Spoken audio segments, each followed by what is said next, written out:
आज की वीडियो में ना मैं आपको सिंधी हिंदू की नाइट फूड स्ट्रीट दिखाऊंगा। कितोरी में ठाहींदो छा नालो अथव जो सानवी ये छा पी रही हैं? बोतल। अच्छा पप्पा जो छा नालो थी? हरेश कुमार।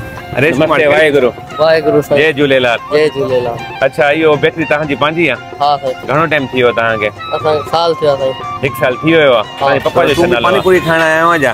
ना मैं खाई हूं।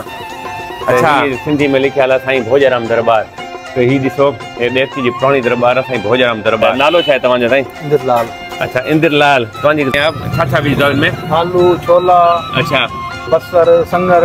अच्छा इते यो टिक्की इंजी ब्रेड सुठो हुंदो बर्गर हुंदो आ पंजूराम आ त हिंजो ही दिसो टिक्की जो जेको ना फूड कार्ड आ ए टिक्की हां सिंधी हिंदू जा घणा घर आहिनि?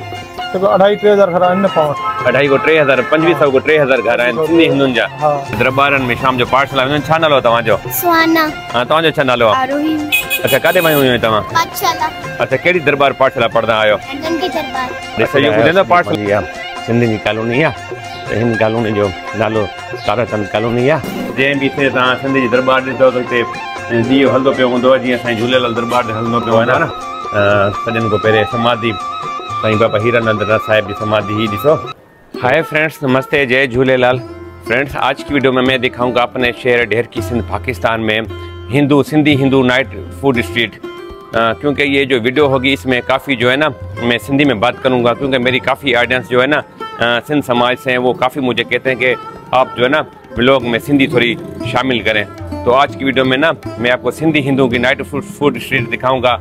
ये जो मेरे पीछे देख रहे हैं ये भी हमारी एक सिंधी हिंदू की कॉलोनी है। तो इसी तरह जो है ना यहाँ पे हमारे सिंधी हिंदू की इस मोहल्ले में नाइट फूड स्ट्रीट है सिंधी हिंदू की Sindhi night Hindu food street. तो मैं आपको दिखाऊंगा। तो देख रहे हैं ये जो मोहल्ला है ये हमारे ढेरकी का कृष्ण नगर मोहल्ला है। तो मेरी ऑलरेडी जो है ना वीडियो अपलोड भी है कृष्ण नगर कॉलोनी की। तो चलिए वीडियो को स्टार्ट करते हैं। अच्छा तो फ्रेंड्स तव्हां ॾिसी रहिया हो त ही जेकी कॉलोनी हुई अपना कृष्ण नगर कॉलोनी। त ही साम्हूं तव्हांखे मां ॾेखारींदुसि हिते साम्हूं आहे पंहिंजी सिंधी हिंदू जी food street night food street. त मूं सां गॾु बिल्कुलु ही आहे दरबार साईं भोजराम दरबार। त इन सां गॾु ही आहे पंचाती प्लाट ढेरकी जो जिते पंचाती प्लाट आहे इहो बंदि आहे।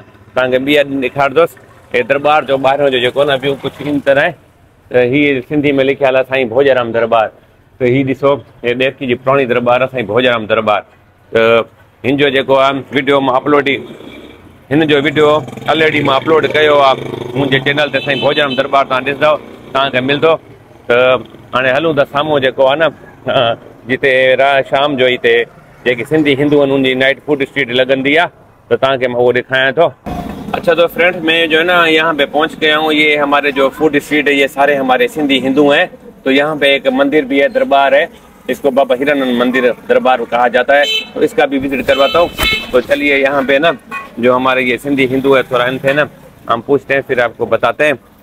साईं नमस्ते वाहेगुरु। वाहेगुरु खुश आहियो। जय झूलेलाल। जय झूलेलाल। नालो छा आहे तव्हांजो साईं? इंद्रलाल। अच्छा इंद्रलाल तव्हांजी ज़ात छा आहे कास्ट? साधवानी। साधवानी। त साधवानी ज़ात जा हिते घणा रहंदा आहिनि पंहिंजा सिंधी हिंदू? हिंदू त घणा आहिनि पंहिंजा घर त असांजा सिंधी में पंहिंजा साधवानी बिरादरी में 2500 घर आहिनि हिंदू जा पंहिंजा ढेरकी में न। हा ढेरकी में 2500-3000 घर आहिनि पंहिंजा ढेरकी में। सही। अच्छा हे तव्हांजी छाजी रेहड़ी आहे इनके माना इहो तव्हां पानीपुरी गोलगप्पो घणी प्लेट आहे इहा? 50 रुपए जी। अच्छा 50 रुपए जी प्लेट आहे। हा इनमें घणा गोलगप्पा तव्हां ॾींदव? 6। अच्छा 6 ॾींदव। हा छा विझंदव इनमें? आलू छोला। अच्छा बसर संगर।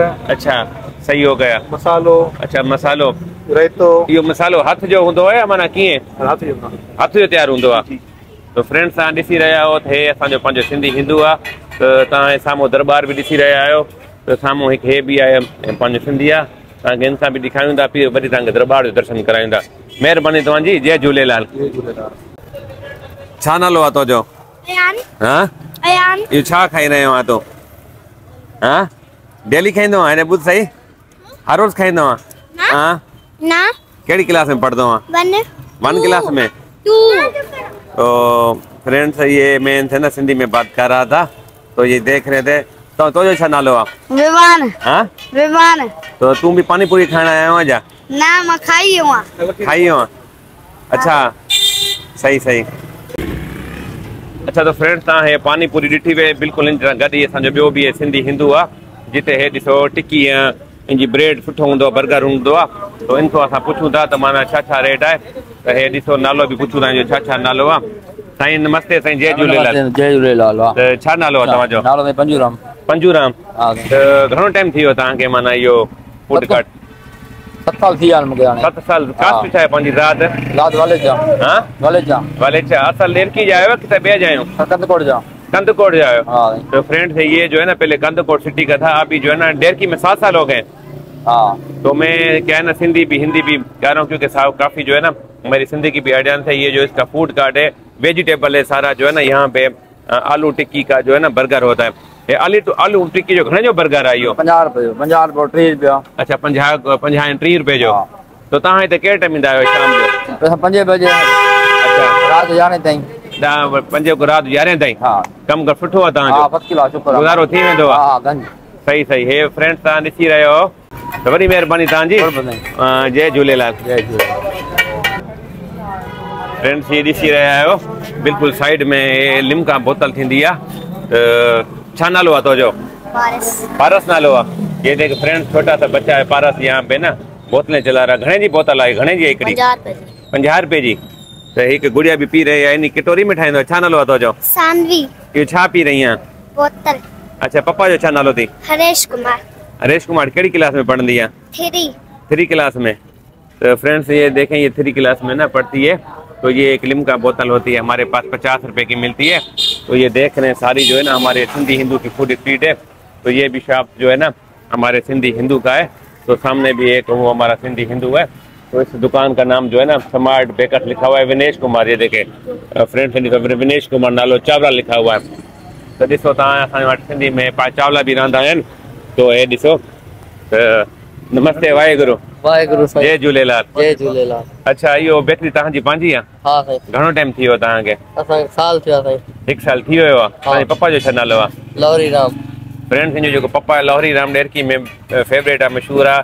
कुल्फी लहरी राम जी मुंहिंजी वीडियो ऑलरेडी अपलोड आहे। कास्ट जा ज़ात? चावला। चावला। तो फ्रेंड्स हे ॾिसो बेकरी आहे असांजो चावला सिंधी हिंदू आहे। ते बेकरी तव्हां ॾिसी रहियो हो ॿाहिरो। तो वॾी महिरबानी तव्हांजी। अच्छा इहो ॿुधायो अंडा जो छा हिकु रेट अंडे जो छा रेट आहे दर्जन अंडे जो? 240 रुपया दर्जन। 12 अंडा। तो फ्रेंड्स तव्हां ॾिसो असां वटि जेको अंडा न उहो 240 रुपए जा दर्जन आहिनि। ठीकु आहे, वॾी महिरबानी। जय झूलेलाल। जय झूलेलाल। फ्रेंड्स तव्हां ॾिठी वे हे साम्हूं न बिल्कुलु इन सां गॾु हिकिड़ी हे बि आहे, हिकिड़ो फूड कार्ट आहे पंहिंजे सिंधी हिंदू जो आहे। मुंहिंजे ख्याल में उहो पाण न वेठो आहे। इन वटि कुझु आइटम आहिनि जिन में जो है ना संबोसो आहे, टिक्की रोल आहे, मैगी आहे। तो सेठ जो छा नालो आहे? राजा। अच्छा हाँ ठीक है बोला। तो ये सब सेठ जो छा नालो तो जो? राजा कश्मीरी। राजा कश्मीरी काॾे वियो आहे पाण? साईं घर। अच्छा घर आहे। फ्रेंड्स है राजा जो कार्ड आहे। इहो छा छा आहे तो ॿुधाईंदी मां इन्हनि खे जेके आइटम छा छा आहिनि? हे छा आहे यारो? मैगी है साईं। घणे जो आहे इहो? 50 रुपए जो। 50 रुपए जो। हाँ हे यारो हे साम्हूं ये दाल वारो 30 रुपए जो। इहो 30 रुपए जो आहे। ॿियो छा छा आहे तो वटि? टिक्की बे वारो वो घणे जी आहे? टिक्की हिकिड़ी 20 रुपए बे 30 रुपए जो आहे। अच्छा तो फ्रेंड्स हे तव्हां ॾिसी रहियो हे बि सिंधी हिंदू राजा कश्मीरी आहे। त ठीकु आहे, वॾी महिरबानी तुंहिंजी। त हिकु सिंधी छोकिरो बीठो आहे, इनको पुछूं था छा नालो थी तुंहिंजो? हरप्रीत। अच्छा त हरप्रीत कहिड़ी क्लास में पढ़ंदो आहे? 7 क्लास में। त छा वठण आयो तूं हितां? चिप्स वठण आयो, समोसा वठण आयो। अच्छा ज़ात छा तुंहिंजी ज़ात कास्ट? चावला। तू भी चावला है? एॾा डेरकी में चावलन जा भला? हाँ। घणा घर आहिनि चावला जा? अलाए नहीं। अच्छा याद कौन है? ना। अच्छा फ्रेंड्स ये जो मौला है ना, ही जो मौलो है इन मौले के मुखी प्रीतम दास मौलो भी चयो वेंदो आहे। रिजू लक्ष्मण जी आयल मिल भी चई वेंदी आहे। त तव्हां ॾिसी रहिया आहियो बिल्कुलु मूंसां गॾु हिकु बेकरी आहे। त हे बि असांजो मुंहिंजो दोस्त बि आहे हिकिड़ो। हलो त तव्हांखे हिन जो बि थोरो माना इंटरव्यू ॾेखारियूं था, पोइ तव्हांखे दरबार जो विज़िट करायूं था। तव्हां ॾिसी रहिया आहियो त हाणे असांजो हीअ तव्हां बेकरी ॾिसो, हे बि असांजो सिंधी हिंदू आहे। त इनको बि असां जेको आहे न थोरो इंटरव्यू वठूं था। साईं नमस्ते। साईं नमस्ते। जय झूलेलाल वाहेगुरु। जय झूलेलाल वाहेगुरु। अच्छा तव्हांजो नालो छा आहे? मुंहिंजो नालो साईं राजा राम। अच्छा छा आहे राजा? मां जेको न सिंधी में व्लॉग ठाहियां पियो, काफ़ी ॾाढा सिंधी जुड़ियल आहे। उहो चए बि सिंधी पंहिंजे जेके हिंदू आहिनि उन्हनि जो थोरो जेको न असांखे सिंधी में हिकु अलॻि व्लॉग ठाहिनि, जे करे मैं सिंधी में व्लॉग ठाहियां थो। त घणो टाइम थी वियो तव्हांखे माना इन बेकरी में? मूंखे 8 साल थी विया आहिनि। 8 साल थी विया आहिनि। सही सही। तव्हांजी कास्ट कहिड़ी आहे? ज़ात? छतानी। छतानी इहो ख़बर हो डेरकी में जेके पाण सिंधी हिंदू उन्हनि जी कास्ट कहिड़ी कहिड़ी आहे थोरो नाला यादि हूंदा वे? लुंड आहिनि, बख्तियारपुरी आहिनि, अच्छा ऐं हासवाणी आहिनि, चावला बख्तियार चावला आहिनि, खोड़ जी जात आहिनि पाण वटि। अच्छा। 17-30 जात आहिनि। वाधवानी माने 40 जात सिंधी पाण भलियो। ऐं हिते सिंधी हिंदुनि जा घणा घर आहिनि? 2,500-3,000 घर आहिनि पाण वटि। 2,500 को 3,000 2500 को 3,000 घर आहिनि सिंधी हिंदुनि जा। हा सही सही। त फ्रेंड्स तव्हां ॾिसी रहिया आहियो हे राजा राम जी जेको आहे न बेकरी आहे। त हे जेको पाड़ो आहे नी बाड़े खे छा चवंदा नी ॿारो? मुंशी प्रीतमदास मोला। मुंशी प्रीतमदास मोला ऐं रिजू लक्ष्मण आयल मिल बि चवंदा नी। आयल मिल गॾु मिल आहे, करे सही सही। मिल जो नालो मशहूर आहे। हेॾे साम्हूं साम्हूं ताराचंद कॉलोनी। ताराचंद कॉलोनी अंदर, हेॾे वरी चांद मोला। अच्छा। हा त फ्रेंड्स तव्हां ॾिसी रहिया आहियो हे जेको आहे न असांजे सिंधी हिंदू जी बेकरी आहे राजा राम छतानी। तव्हांजी वॾी महिरबानी साईं। वाहेगुरु जय झूलेलाल। जय झूलेलाल। जय झूलेलाल संगत। अच्छा तो फ्रेंड्स मां हिन टाइम अची आयो आहियां हे असांजी डेरकी जेको आहे न वॾी कॉलोनी आहे हिते ताराचंद कॉलोनी खे चयो वेंदो आहे। इन ताराचंद कॉलोनी जे अंदरि 3-4 गलियूं बि आहिनि ऐं बिल्कुलु पोयां सतरामपुरी बि आहे। त हिते हिकु फूड कार्ट वारो ईंदो आहे नानीग्राम। त मुंहिंजे ख़्याल में हिते नज़रे कोन थो उन वटि बि ऐं वेजिटेबल फूड कार्ट हूंदा आहिनि उहो अॼु कान आयो आहे। त इन खां पुछूं था त भैया वाहेगुरु नमस्ते। धन वाहेगुरु नमस्ते। जय झूलेलाल। जय झूलेलाल। अच्छा नालो छा आहे भैया तव्हांजो? रवि कुमार साईं। अच्छा रवि कुमार। नानीग्राम नथो नज़रे? नानीग्राम साईं रेडकी साहिब साईं विस्पत आहे इन करे। अच्छा विस्पत रेडकी साहिब आयो आहे। जी जी हा सही सही। हे तव्हांखे छा माना कार्ड खे घणो टाइम थी वियो आहे मांडली खे? तकरीबन 1.5 साल खनि थी वियो आहे असांखे। 1.5 साल थी वियो आहे। जी जी सही सही। अच्छा हीअ सॼियूं कॉलोनियूं छा नालो आहे इन कॉलोनी जो? हिन कॉलोनी जो त ताराचंद कॉलोनी आहे ऐं सतरामपुरी आहे अॻिते। अच्छा सॼा हिते हिंदुनि जा घर आहिनि टोटल? मुकमल हिंदू घर आहिनि। घणा घर आहिनि हिन कॉलोनी में? तकरीबन 1200-1500 घर आहिनि टोटल मिलाए करे। ताराचंद ऐं सतरामपुरी। त फ्रेंड्स हे जेका कॉलोनी आहे हे डेरकी जी असांजी बिगेस्ट कॉलोनी आहे, सॼी सिंधी हिंदुनि जी आहे। त मुंहिंजे पियो ॾिसी रहिया आहियो मां तव्हांखे थोरो घिटी जो व्यू ॾेखारियां थो। हे ताराचंद कॉलोनी आहे ऐं सतरामपुरी अॻियां ईअं न? जी जी हा अॻिते हे ताराचंद। हे फ्लैट बि जेके आहिनि सॼा इहे बि पंहिंजे सिंधी हिंदुनि जा ईअं न? बिल्कुलु हा सभु हिंदू वेठा नी। सही सही। तव्हांजी असांजी माना डेरकी जी कॉलोनी। त तव्हांखे थोरो मां अंदरि कॉलोनी जो व्यू ॾेखारियां थो। वरी तव्हांखे मां हिकिड़ी दरबार जो विज़िट करायां थो छो त मुंहिंजी शहर डेरकी में 8 को 7 दरबार आहिनि ईअं न? जी जी बिल्कुलु। गुरुद्वारो साहिब बि आहे उनजो अलॻि मां व्लॉग तव्हांखे सिंधी में कॾहिं ठाहींदुमि ॾेखारंदुमि। त हलो तव्हांखे थोरी कॉलोनी जो व्यू ॾेखारियूं वरी दरबार जो व्यू ॾेखारियूं पोइ वीडियो खे एंड करूं था। ठीकु आहे भाई वॾी महिरबानी। जय झूलेलाल। जय झूलेलाल। फ्रेंड्स हे ॾिसो मां हे साम्हूं तव्हां ॾिसी रहिया आहियो हे असांजी सिंधी हिंदुनि जी कॉलोनी हूंदी आहे। हिन ते ठहिणु हूंदी आहे। हिन कॉलोनी जो नालो जेको आहे न ताराचंद कॉलोनी आहे छो त राति जो अंधेरो थी वियो आहे। त मुंहिंजी ऑलरेडी जो है न वीडियो अपलोड आहे मुंहिंजे चैनल ते। रिच हिंदू कॉलोनी में डेरकी जूं जेकी बि हिंदू कॉलोनियूं आहिनि तव्हांखे ॾिसण में मिलंदियूं। त हे बि ॾिसो हिन कॉलोनी जे अंदरि तव्हांखे मां ॾेखारियां त सिंधी में लिखियलु अथव Guru Nanak Dev free medical camp clinic clinic emergency जी सुविधा बि ॾिनी वई आहे। इन कॉलोनी जे अंदरि श्री गुरु नानक देव जी एमरजेंसी क्लिनिक बि ठहियलु आहे फ्री में। तव्हां ॾिसो हिन तरह तव्हां जेको आहे न हिते ॾिसो कॉलोनी जे अंदरि हे ॾिसो तव्हांखे जंहिं समाधि जे तव्हांखे तस्वीर बि चित्र बि नज़र ईंदी। त हे ईअं कॉलोनी थींदी आहे जेकी तव्हां ॾिसी रहिया आहियो। फ्रेंड्स हीअ ॾिसो सॼे जेको आहे न हे सिंधियुनि जा घर आहिनि। हिते तस्वीर बि लॻल आहे हनुमान भॻवानु गणेश भॻवान जी। तव्हां सॼी जेकी कॉलोनी ओवरऑल ॾिसी रहिया आहियो सॼी पंहिंजी आहे सिंधियुनि जी कॉलोनी आहे। त हिन कॉलोनी जो नालो ताराचंद कॉलोनी आहे। त हे ॾिसो सॼी जेकी कॉलोनी तव्हांखे नज़र अचे थी इहा बिल्कुलु ओवरऑल पंहिंजी सिंधियुनि जी कॉलोनी आहे। फ्रेंड्स हे ॾिसी रहिया आहियो ऐं नंढी गुड़िया असांजो जेको न हिते दरबारनि में शाम जो पाठशाला वेंदा आहिनि। छा नालो आहे तव्हांजो? सुहाना। हा तव्हांजो छा नालो आहे? आरोही। अच्छा काॾे वयूं हुयूं तव्हां? पाठशाला। अच्छा कहिड़ी दरबार पाठशाला पढ़ंदा आहियो? नंढी दरबार। अच्छा इहो ॿुधाईंदो पाठशाला में तव्हां छा पढ़ंदा आहियो? मां भगवत गीता पढ़ती हूँ। भगवत गीता। ऐं तव्हां? बालबोध। अच्छा फ्रेंड्स मैं आपको थोड़ा हिंदी में बताना चाह रहा हूँ। ये हमारे सिंधी हिंदू बच्चे हैं जो शाम को जो है ना पाठशाला जाती हैं। तो यहाँ पे जो हमारे जितने भी मंदिर हैं गुरुद्वारा हैं शाम को पाठशाला होती है। भगवत गीता और आप क्या पढ़ने गई थी? बाल बोध भगवत गीता गुरुमुखी और हिंदी पढ़ने जाती है। तो ये थी हमारी सिंधी बच्चियाँ। तो बड़ी मेहरबानी। वाहेगुरु जय झूलेलाल। तो फ्रेंड्स ये देख रहे थे इसी कॉलोनी की जो है ना ये हमारे सिंधी की हिंदू बच्चे हैं ना जो शाम को जाती है पाठशाला।